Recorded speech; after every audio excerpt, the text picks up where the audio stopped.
फडणवीसांनी ते आल्यापासूनच सगळी प्रक्रिया थांबली आणि सगळी प्रक्रिया सुरू होणार नसता सरकारला आम्ही थंड पाडणार। पण आता ते जर शांत बसलेत तर उद्या समाजाच्या नजरेतून ते कायमचे संपून जाते। बदलले, त्यांच्या बुद्धीत बदल झाला तर चांगलं झालं। मी काय सांगितलंय की गोरगरीब ओबीसी समाजानं ह्या 4-2 नेत्याला सांगावं, आम्हाला तुमचं वाटोळं करायचं नाहीये। हे आज नाही, आजचा शब्द नाही हो, तर ह्यो माझा 2.5 वर्षापासून आंदोलन। आम्हाला नाही गरीबाच्या लेकरात वाटोळं करायचं, हे करतात आमचं। पण तुम्ही आमचं करू नका, त्यांना सांगा तुमच्यामुळं आमचं ओबीसीचं मराठीचं लागायले, असं गरीब ओबीसींनी त्यांना सांगा तुमच्यामुळं आमचं वाटोळं होय। आम्ही तुम्हाला आडू पडू नये, तुम्ही आम्हाला आडू पडू नका, हे म्हणणं सामान्य ओबीसींनी तुमच्या नेत्याला सांगा, हे माझं म्हणणं आहे। तुम्ही तुमच्या नेत्याला सांगा तुमच्यामुळं आमचं वाटोळं कशामुळं, जर चॅलेंज झालं तर, कारण तो टिकत नाहीये, नाही टिकत तो। पाटील, तुम्ही त्या भाषणामध्ये अगोदर म्हणाला बैठकीमध्ये की फडणवीसांनी हे सगळं आरोप केलं, असं तुम्हाला का वाटतं? मालक कोण आहे दुसरा? राज्याचा मालक कोणीच नाही। फडणवीसांनी ते आल्यापासूनच सगळी प्रक्रिया थांबली आणि सगळी प्रक्रिया सुरू होणार नसता सरकारला आम्ही थंड पाडणार। शॉर्टकट उत्तर, प्रक्रिया सुरू होणार नाही तर सरकार थंड पाडणार। आंदोलन नेहमी करतात, अन्यथा आंदोलन करतात, शरद त्रास होतात, समाजाला काळजी वाटते, पण प्रत्येक वेळेस आंदोलन केलं तर सरकार आश्वासन देतं पण पूर्ण करत नाही। पुन्हा आंदोलनाची वेळ। हे बघा, माझा जीव या समाजासाठी, मग समाजाच्या वेदना, समाजाचे लेकरं सुखी समाधानी करणं माझी जबाबदारी। मला शरीराची चिंता करून नाही चालत, असं आंदोलक नसतो। मग समाजाला जिथं जिथं समस्या येते, जिथं जिथं संकट आहे, तिथं आपण आंदोलक म्हणून उभा राहायला पाहिजे आणि प्रामाणिक भूमिकेत, काहीतरी डोळ्याच्या आड पाठी-आड काही ठेवून नाही, डोळ्यासमोर काही हिट ठेवून समाजाचं काम नाही करायचं, होऊ शकत नाही त्या माणसाला। आपण जर पाठीमागं काही आड किंवा चेहऱ्यापुढं काही ठेवून जर एखादं आंदोलन उभा करायला गेलो तर समाजाचं कल्याण कधीच होऊ शकत नाही। मी एकच ध्येय धरलेलं आहे, तो माझा समाज आहे आणि त्या समाजाला मला उंचीवर न्यायचं आहे।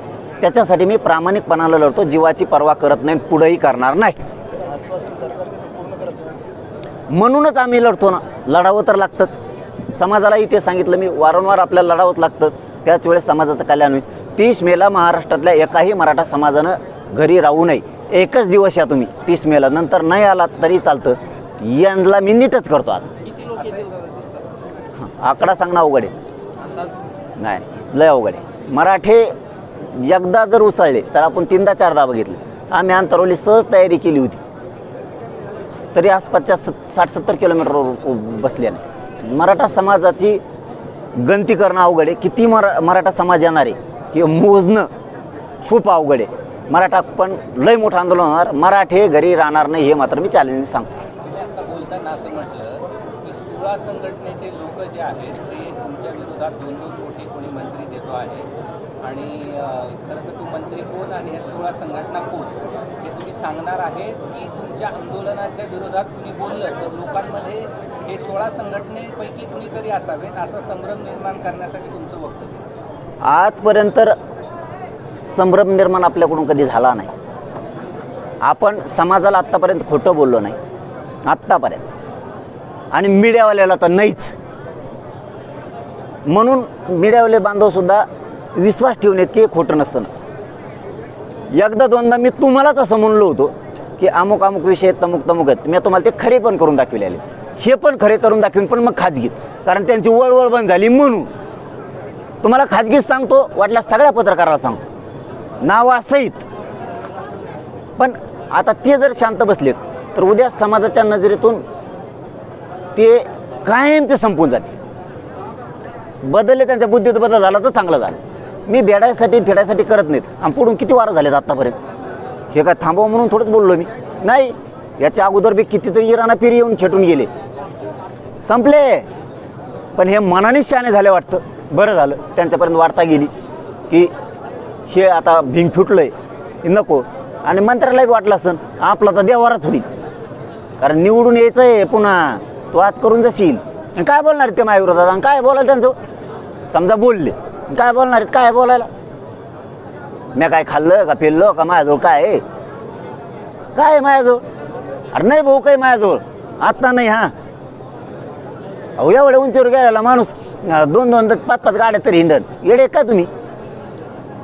मी आणखीन मी माझ्या जमिनीवरच पाय ठेवून माझ्या समाजातच. अरे नाही राव, खरंच काही नाही माझ्याजवळ. अरे नाही माणूस आम्ही लय फुगीर जाऊन येतं उलचे पैसे असले का आम्ही इथं ठुत असतो लोकांना दिसत म्हणून. माणसं दम नाही खात, पैसा दम नाही खात आमजवळ. असं नाही होत गाड्यात घेईन आमकच करीन तमकच करीन काहीच नाही. आणि दाखवा माणूस, एक माणूस दाखवा की यांनी दिलं म्हणून, जाऊ द्या बाकीचं. कसं समज तरी शंका घेईन माझ्यावर, कशी शंका घेईन? नाहीच काही घेतलं नाही बी.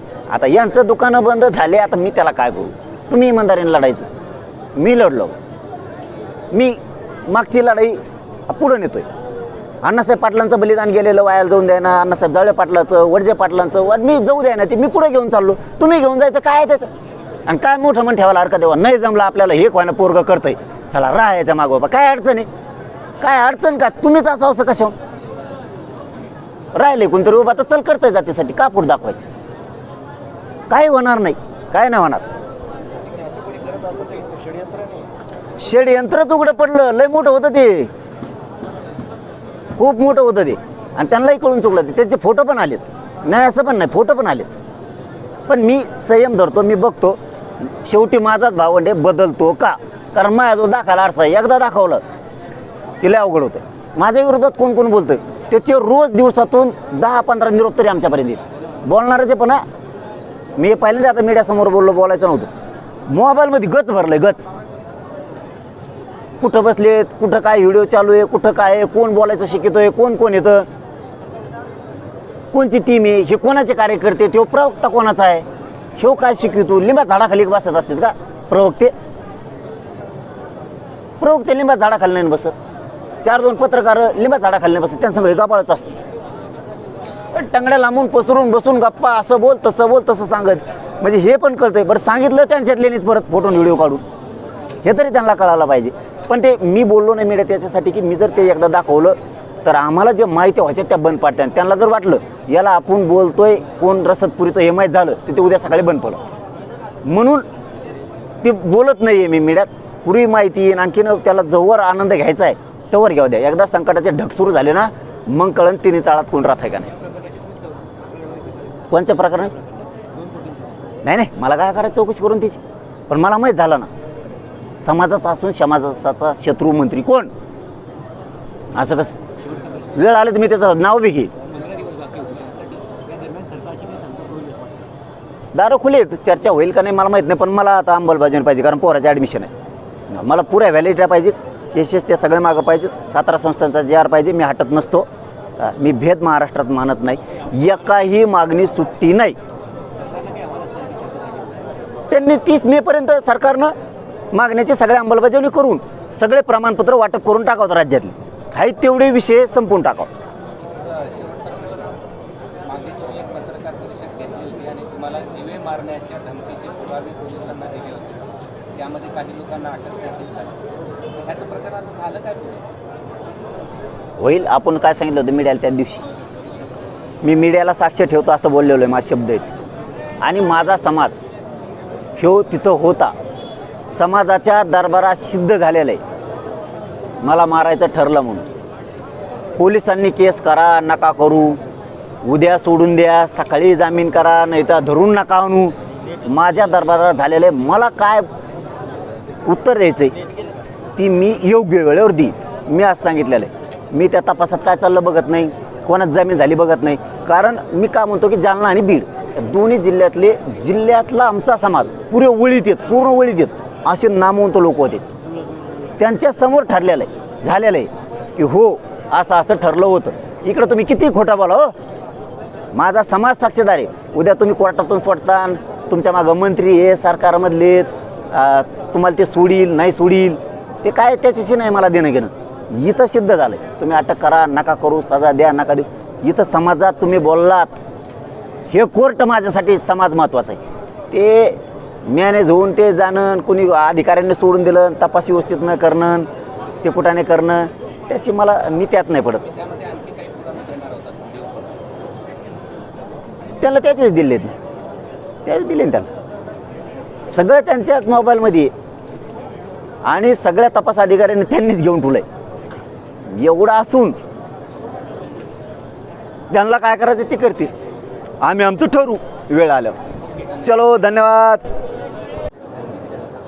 त्याला काय यायला कोण गोळ गेले हे कोणी ससे मंगेश ससाने उपोषण केलं. आता इथं उपासनाला 150 बस होते, कोणाला ध्यानात ठेवा कोण येईन काय येईन त्याला कोणाला कोण कोण धमकी देत आहे, कोण येईन काय आहे त्याला कोण विचारतंय, कोण आहे बारा गोतले आळे असले कोणी येतं आणि बसत आहे, कोण विचारतंय त्यांना आणि काय आहे, कोण धमकी आणतंय काय गरज पडली कोणाला.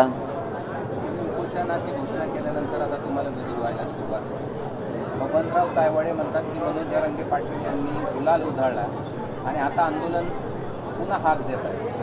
त्यांना समजतच नाही की चाललंय काय आणि ओबीसी तुम्हाला समजत नाही चाललंय काय, कामा नाही असं त्यांचं म्हणणं आहे. तुम्हाला कळत नाही, तुम्ही म्हातारी येतं हुशार येतं, आम्ही भाऊशिवाय तुम्हाला बोलत नाही तर तुम्हाला कळतच नाही. तुम्हाला कळतंय पण तुम्ही मीडियात वेगळं बोलताय आणि खाजगी बैठकीत वेगळं बोलताय. खाजगी बैठकीत तुम्ही म्हणताय मराठ्याचं त्यांनी कल्याण केलं आणि ओपनमध्ये बोलताना गुलाल उधाळा म्हणताय. अरे जरी गुलाल उधाळला JRचा उधाळला तिथून पुढं प्रक्रिया असेल ना. एखाद बार आपण वावर घेतलं काय घेतलं घर बांधलं, आपण 4 लोक घरी जेवायला बोलितोत ना, घर बांधल्यावर वास्तुशांती जेवायला बोलितो, तिथून पुढं काही करावं लागत नाही काय घराला, झाडून लोटा करावं लागत असन, उली करचा कुचरा काढावा लागत असन काय. एकदा वास्तुशांती केली एकदा म्हणला की टॅकला लगेच तसं असं काही का गोदाड्या झटका लागते आणि दुसरं उचलून ठेवावं लागते आणि पुन्हा रगी आणावं लागते आणि पुन्हा कलर खराब झाल्यावर द्यावा लागेल. त्यांना सगळं कळतंय फक्त त्यांना वाटतं मराठ्यात संभ्रम निर्माण करायचा, खोटं बोलू.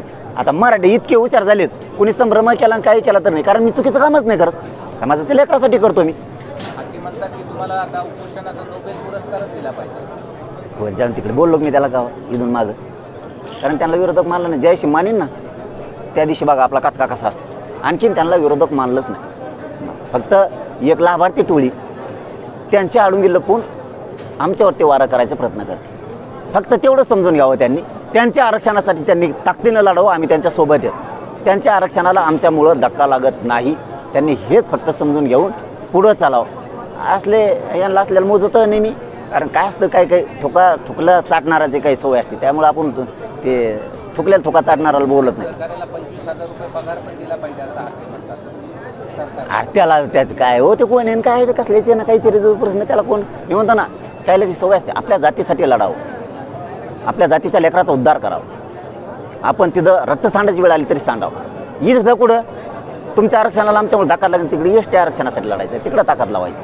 इकडं कुठं मी आज बोलतच नाही, म्हणजे थुकल्यावर थुका चाटणाऱ्या लोकांना बोलत नाही. रोहित पवार असं म्हणतात की हे जे आरक्षण मिळेल केंद्राकडनं घटना दुरुस्ती करूनच मिळेल आणि त्याच वेळेस हा विषय मार्गी लागू शकतो. त्यामुळे सामाजिक कार्यकर्त्यांनी जीव धोक्यात घालू नये. काय असतं ही विषय केंद्राकडं नाही आहे. कुणबी नोंदीचा विषय 83 क्रमांकाला कुणबी आणि मराठा एक आहे. OBCची जी यादी आहे त्याच्यामध्ये केंद्राकडे असतात आम्ही 100% केंद्रात गेलो असतो, त्यात काही दुमत असायचं काहीच कारण नाही. परंतु गॅजेट इथं आहे हैदराबादचं, सातारा संस्थांचं पश्चिम महाराष्ट्रामध्ये, इथल्या सरकारनं तो अहवाल घ्यायचा असतो आणि ते लागू करायचं. जसं की 1994ला ज्यावेळेस OBCला आरक्षण दिलं गेलं त्यावेळेस केंद्राने नाही दिलं, राज्यानं त्याला मंजुऱ्या दिल्या. त्यावेळेस पोटजाती उपजाती म्हणून OBCच्या 1994च्या JR आत गेल्या. मूळ OBCची जात 180. आता जे 376 काय झाल्यात ह्या पोटजाती उपजाती म्हणून 1994च्या JR घातल्या. तसे 67 पासून त्यांनी 94पर्यंत बऱ्याच वेळेस घातल्यात. त्या आता 2012पर्यंत सुद्धा घातल्या. आत्तासुद्धा उपजात पोटजात म्हणून आपलं आंदोलन सुरू होतं मला वाटतं 23ला, आत्तासुद्धा त्यांनी घातलं. हे राज्याच्याच अधिकारात येतं, हे केंद्राच्या अधिकारात येत नाही. म्हणून दिल्लीला जायचं नाही, इथंच मिळवायचं आणि इथंच आंदोलन करायचं. की इतरांच्या आरक्षणाला धक्का न लावू देणं आणि ही भूमिका सरकारची आधीपासूनच आहे असं संजय शिरसाट म्हणतात आणि सरकार त्यांच्या मागण्याबद्दल सकारात्मक आहे असं देखील शिरसाट आपल्या. मी कुठं म्हणतो दुसऱ्याला धक्का लावा दुसऱ्याच्या आरक्षणाला, म्हणलोच नाही ना. आम्ही OBC आरक्षणाचं आमचं खाल्लंय 70 वर्ष. उलट ज्याने ज्यांनी खाल्लं त्याच्या संपत्त्या जप्त करायला पाहिजे, कारण आमचा बॅकलॉग कोण भरून काढणार. आता आमचं आरक्षण आता समजा नोंद निघाली, उदाहरणार्थ 1 निघाली, जर ग्रायदूर 1 लाख निघाली, 1 लाख लोकांचं 50 वर्ष पिढ्याचं वाटलं झालं, ही बॅकलॉग कोण भरून काढणार. आमचं यांनी खाल्ल्या आमच्या जागा, यांनी का खाल्ल्या. आता आमच्या 67च्या नोंदी निघाल्या, गेले 50 वर्ष आमचे गेल्या 5 पिढ्या याचा अर्थ आम्हाला आरक्षण होतं. 50 वर्ष कुणी दिलं नाही. हे आमचा शत्रू कोण? त्यामुळं आमचंच आम्ही मागतो. यांनी आमचं खाल्लं आहे. आम्ही यांचं कोणाचंही मागत नाही. आम्हाला यांची गरज नाही आरक्षण घ्यायची. आणि आम्ही आमचे सक्षम येत लढायला. आम्ही एकटेच 50% राज्यात सगळ्याची पाठ पुरवतो आम्ही. काय अडचण. आमचं आरक्षण आहे ओबीसीत आणि आम्ही ते घेणार आहेत. गॅजेटच्या नोंद यांचं आत्ताच आहे राव. हे आत्ता आलेत आरक्षणात. आम्ही 150 वर्षापूर्वीच्या नोंदी आहेत आमच्या आणि ते मी घेतोय आणि घेणार आहे. फक्त एवढंच आहे, जळणारे आहेत आमचं खपत नाही आहे. ज्या डोळ्यातून उतरतोय आम्ही. त्यामुळे आम्हाला फक्त टप्प्याटप्प्यात घेणं आणि मराठ्याला ते कळालं. सरसकट मिळू शकत नाही. सरसकट कडत जायचं आहे पण दम्मान जायचं. कधीच राजकारण केलं नाही. तसंच एखाद्याबद्दलची चुकीची भावना तात्पुरती असते. खरं काय ते लोकांना कळतंच. कोण म्हणलं? म्हणून मी शांत आहे. धनंजय मुंडे. हे त्याला नाही मोजीत मी. हे मला वाटलं कोण आहे का सगळ्याला माहिती आहे की ते धर्मनिरपेक्ष आहेस आणि काय आहेस सगळ्याला माहिती. लोक आमच्याच अंगावरती घालतो. नाटकं खेळतो का? टोळी किती घे संपवायला? मला किती वेळ लागणार आहे तिला? जितकी टोळी बोलणार आहे तितकं तुझं राजकीय अस्तित्व उद्ध्वस्त होणार.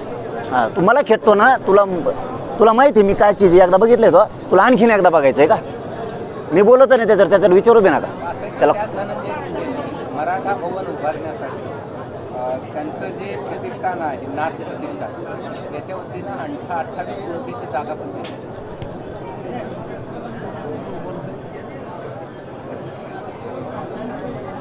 28 गुंठे जागा दिली त्यांनी.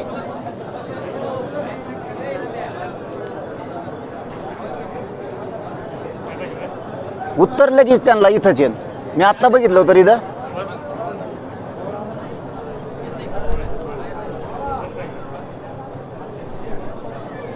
आत्ता उपोषण चालू आहे परळीत. माणूसच इथं उपलब्ध आहे. सोडलं ना पण दिलं. भवनाला जागा दिली आणि नंतर दुसरीकडे वर्ग केली म्हणून सुरू होत. किती प्रेम आहे त्याचं आम्हाला चांगला माहिती. आज ते सत्कार कार्यक्रमातच बोलत होते 28 गुंठे जमीन दिली. अरे ज्यांनी यांचं अस्तित्व उभा केलं त्या जातींविषयी यांची टोळी वापरते ती लाभार्थी. त्यांच्याविषयी वेगळं बोलायला लावतात आणि ते बोलल्यामुळं यांचं अस्तित्व खराब व्हायला लागलं. त्याला कळानच त्याला. मला खेटल्यावर त्याला काय परिणाम होणार आहेत राजकीय त्याच्या पुढं त्याचं ध्यानातच येत नाही.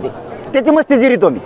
त्याला माझंच आहे काय. तो किती सांगितलं काही केलं तरी समाजाला माहिती आहे तू किती नास काय किती डावं टाकतो. कोणाला भेटतो तो हे लोक कोणाला भेटतात. फोटो आहेत आमच्याकडे त्याच्या लोकांचे. तो कसा पाठवतो. आता केव्हा भेटत नाही कसा भेटत नाही. आता कोणाला पाठवतो. संभाजीनगरच्या त्या कॅनॉटला तिथं साधी एखादी बनेल घ्यायचं म्हणलं तर माणसं हिंमत लागत नाही. तिथं मोठमोठाले जेवणं करणं तिथं मोठमोठाले कपडे घेणं हे त्या व्यक्तीचं कामच नाही. याचे लोक घेऊन जातात. तू काय शिकवतो म्हणा. कोण मुंबईत भेटतं किती मजल्यावर भेटतात काय करते तू काय करतो. वडवणीच्या पंपावर कोण भेटतं तू ते शिकूच नको. ती द्वेष आहे तुला. ज्या मराठ्यांनी मोठं केलं ना त्यांनाच त्यांचेच पोरं मारण्याचा उद्योग तू करतो. त्यामुळं तू जितका मायामागं ती टोळी लावणार तितकं मी तुला संपवणार. कसं असेल आणि कोणत्या मुख्य मागण्या आहेत? आंदोलन हे 30 मेला सुरुवात होणार आहे आंतरवालीतून. आमरण उपोषण असणारे पण खूप कठोर असणारे खूप मोठं आंदोलन उभा राहणार आहे. यातून महाराष्ट्रातल्या सगळ्या मराठ्यांनी समाजाच्या लेकराबाळाच्या कल्याणासाठी एक दिवस आपला वेळ आंतरवालीला समाजासाठी जातीसाठी द्यायचा म्हणून 30 मेला तो एक दिवस फिक्स ठरला आहे. दुसरं की हैदराबाद गॅझेटियरचा GR काढलेला असूनसुद्धा प्रमाणपत्र दिले जात नाही आहेत. अधिकारी जाणून बुजून काहीतरी त्रुटी काढतात आणि देतच नाही आहेत. म्हणजे मराठवाड्यातला सगळा मराठा समाज हा कुणबी आहे असं गॅझेटियरच सांगतं आहे. आणि ती त्यांनी जी जनगणना आहे ती जनगणनासुद्धा लावणं अपेक्षित होतं. ती जनगणनेचंसुद्धा त्याच्यामध्ये ते साल ॲड न केल्यामुळं आणखीन प्रॉब्लेम त्याच्यात उभा राहिलेत. त्यामुळं सातारा संस्थान हैदराबाद गॅझेटियरचा GR आणि त्यानुसार मराठवाड्यातल्या सगळ्या मराठ्यांना कुणबी प्रमाणपत्र तातडीनं हा एक उद्देश आहे. दुसरा की सातारा संस्थांचं गॅझेटियरचा GR काढलेला नाही तो काढून ताबडतोब अंमलबजावणी करायची. महाराष्ट्रातल्या मराठा समाजाच्या पोरांवरती खोटे गुन्हे दाखल केलेत. विनाकारणच ते आंदोलनातले सरसकट गुन्हे मागल घेण्याच्या बाबत आपली ती पण एक मागणी आहे सरकारकडं. बलिदान गेलेल्या कुटुंबाला महामंडळात विद्युतमध्ये ह्या नोकऱ्या देण्याच्या संदर्भातला जे आहे सारथीच्या मार्फत ज्या योजना बंद झाल्या त्या शिष्यवृत्त्या तिथल्या पोरांना नाही दिल्या जात नाहीत. त्याबाबतचीही मागणी आपण सांगितलं सरकारला की 30 मेच्या आत याची सगळी अंमलबजावणी करा. महामंडळाचे पण अण्णासाहेब पाटील विकास महामंडळाचे हप्ते ते पण थांबलेत, त्यामुळं सुद्धा तेही परतावे दिले जात नाहीत. त्या संदर्भातलाही विषय घेतला. शिंदे समितीला मुदतवाढ दिली नाही, आम्ही म्हणतो एक वर्ष द्या आणि तिला नोंदी पण शोधायला लावा. याबाबतची सुद्धा आपण ती भूमिका घेतली. काही पोरं EWSमधले ACBCमधले जे पोरं नोकऱ्या वाचून वंचित ठेवले सरकारनं, MPSCचा विषय पाठीमागच ठेवला आहे. म्हणजे ही जी जाणून बुजून ही जी हेळसांड चालली ना, यामुळं आंदोलन करावं लागतं. 58 लाख नोंदी निघाल्यात, त्या नोंदी ग्रामपंचायतला प्रत्येक लावणं खूप आवश्यक आहे. तोही विषय खूप महत्त्वाचा आहे. आणि ज्यांचे कुणबी प्रमाणपत्र निघालेत त्याच्यावरती त्यांनी ॲडमिशन केलेत, काहीला नोकऱ्या लागल्यात, त्याच्या व्हॅलिडिटी मात्र मुद्दाम जाणून बुजून ठेवल्यात सरकारनं. त्यामुळे हे आंदोलन खूप मोठं होणार आहे. आणि आता तुम्हाला 30 मेला दिसल सरकारला की हे आंदोलन किती भयानक स्वरूपात, शांततेचं आंदोलन पण इतकं भयानक पसरलं आहे हे आता मात्र सरकारला कळणार.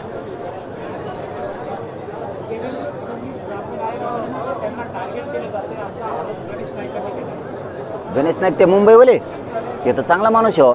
जर त्यांना एवढ्या वेळ सुट्टी, चांगला माणूस आहे म्हणून एवढ्या सुट्टी, असे बामणं फेमणं असं नाही मोजत मी. मराठी किंवा असं तसं असं मोजित नाही कधी. जातीला कधी मोजित नाही मी, जातीत तुलीत नाही.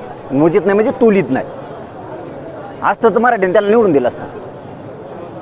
त्याचं बामणाचा काय संबंध आहे? तो माणूस राज्याचा पालकत्व स्वीकारलेला माणूस, त्यांच्यावरती जबाबदारी.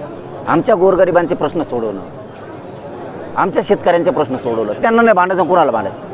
आणि गणेश नाईक यांच्याबद्दल माझं म्हणणं आहे, याच्यानंतर तुम्ही असं बोलू नका. तुम्हाला मागत पडेल माझ्या विरोधात जाणं. एवढेच वेळेस फक्त की आम्हाला वाटतं योग्य काम करतो तो माणूस. एखाद्या दिवस काही अडचण आली, कुणी जर फोनं लावले गोरगरिबांसाठी तर ते काम करतात म्हणून म्हणालो आहे. उगाच अंगावर घ्यायचं नाही. त्यात काय भावना संबंध आहे? त्यात असं नसतं हो. त्याला काय, जो माणूस प्रमुख मुख्यमंत्री आहे त्या माणसाकडूनच आम्हाला अशा आहेत ना, त्यांनीच JR काढला आहे, त्यांनाच भांडणं आहे ना की JR काढा म्हणून. त्या JR काढला, त्याची अंमलबजावणी करा, प्रमाणपत्र द्या, त्यांनाच भांडावं लागणार ना. दुसरं कोण? आमचं म्हणणं आहे, आम्ही सत्तेवर बसवलं आहे त्यांना, त्यांनी मराठीचे मनं जिंकावेत बस.